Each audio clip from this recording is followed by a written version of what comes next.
Hi everybody, welcome back to Taylor Storytime. I'm Miss Taylor. I'm so excited about today's read aloud. We are going to be doing Natasha Wing's The Night Before St. Patrick's Day. So let's go ahead and jump right in. Natasha Wing's The Night Before St. Patrick's Day. 'Twas the night before St. Patrick's, the day to wear green.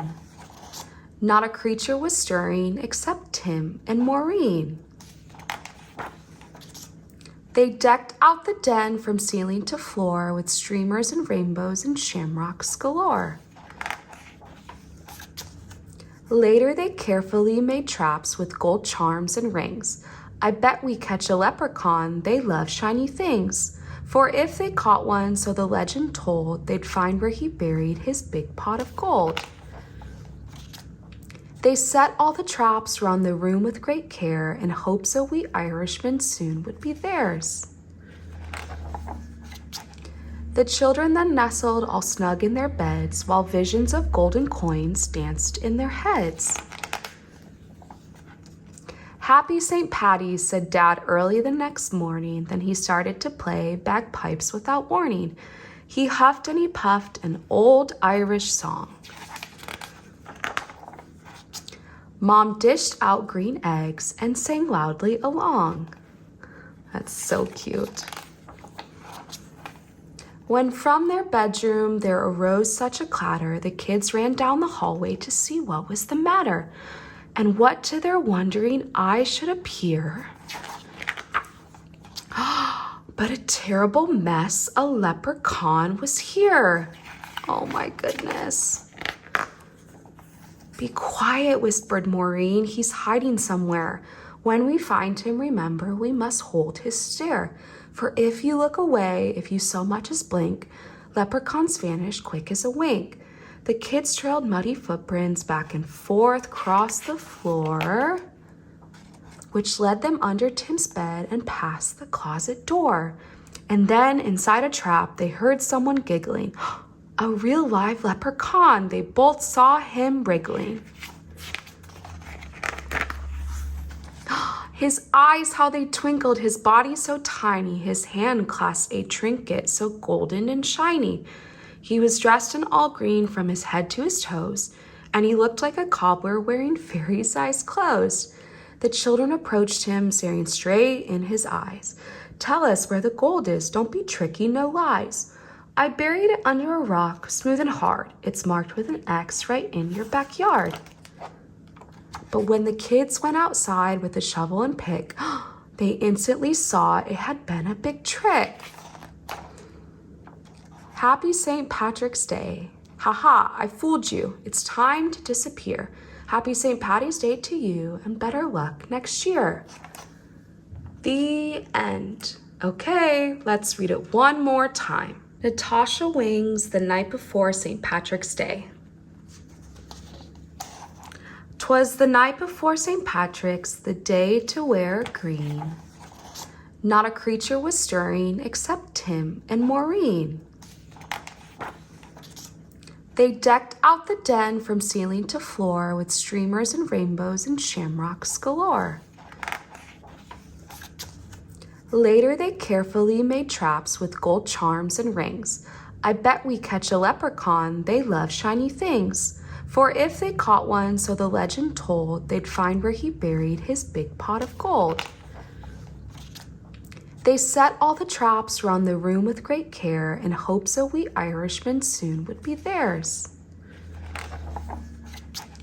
The children then nestled all snug in their beds while visions of golden coins danced in their heads. Happy St. Patty's, said Dad early the next morning. Then he started to play bagpipes without warning.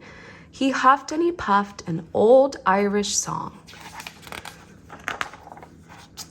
Mom dished out green eggs and sang loudly along. That's so cute. When from their bedroom there arose such a clatter, the kids ran down the hallway to see what was the matter, and what to their wondering eyes should appear but a terrible mess. A leprechaun was here. Oh my goodness. Be quiet, whispered Maureen. He's hiding somewhere. When we find him, remember, we must hold his stare. For if you look away, if you so much as blink, leprechauns vanish quick as a wink. The kids trailed muddy footprints back and forth across the floor, which led them under Tim's bed and past the closet door. And then, inside a trap, they heard someone giggling. A real live leprechaun. They both saw him wriggling. His eyes, how they twinkled, his body so tiny, his hand clasped a trinket so golden and shiny. He was dressed in all green from his head to his toes, and he looked like a cobbler wearing fairy-sized clothes. The children approached him, staring straight in his eyes. Tell us where the gold is, don't be tricky, no lies. I buried it under a rock, smooth and hard. It's marked with an X right in your backyard. But when the kids went outside with a shovel and pick, they instantly saw it had been a big trick. Happy St. Patrick's Day. Haha, I fooled you. It's time to disappear. Happy St. Patty's Day to you, and better luck next year. The end. Okay, let's read it one more time. Natasha Wing's The Night Before St. Patrick's Day. 'Twas the night before St. Patrick's, the day to wear green. Not a creature was stirring except Tim and Maureen. They decked out the den from ceiling to floor with streamers and rainbows and shamrocks galore. Later, they carefully made traps with gold charms and rings. I bet we catch a leprechaun, they love shiny things. For if they caught one, so the legend told, they'd find where he buried his big pot of gold. They set all the traps round the room with great care in hopes a wee Irishman soon would be theirs. The children then nestled all snug in their beds while visions of golden coins danced in their heads. Happy St. Patty's, said Dad early the next morning. Then he started to play bagpipes without warning. He huffed and he puffed an old Irish song. Mom dished out green eggs and sang loudly along. That's so cute. When from their bedroom there arose such a clatter, the kids ran down the hallway to see what was the matter. And what to their wondering eyes should appear but a terrible mess, a leprechaun was here. Oh my goodness. Be quiet, whispered Maureen. He's hiding somewhere. When we find him, remember, we must hold his stare. For if you look away, if you so much as blink, leprechauns vanish quick as a wink. The kids trailed muddy footprints back and forth across the floor, which led them under Tim's bed and past the closet door. And then, inside a trap, they heard someone giggling. A real live leprechaun. They both saw him wriggling. His eyes, how they twinkled, his body so tiny, his hand clasped a trinket so golden and shiny. He was dressed in all green from his head to his toes, and he looked like a cobbler wearing fairy-sized clothes. The children approached him, staring straight in his eyes. Tell us where the gold is, don't be tricky, no lies.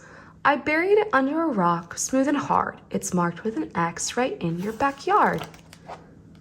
But when the kids went outside with a shovel and pick, they instantly saw it had been a big trick. Happy St. Patrick's Day. Haha, I fooled you. It's time to disappear.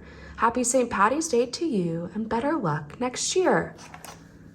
The end. Thank you all so much for joining us for Taylor's Storytime. If you enjoyed this read aloud, please like this video, please subscribe, and we'll see you next time.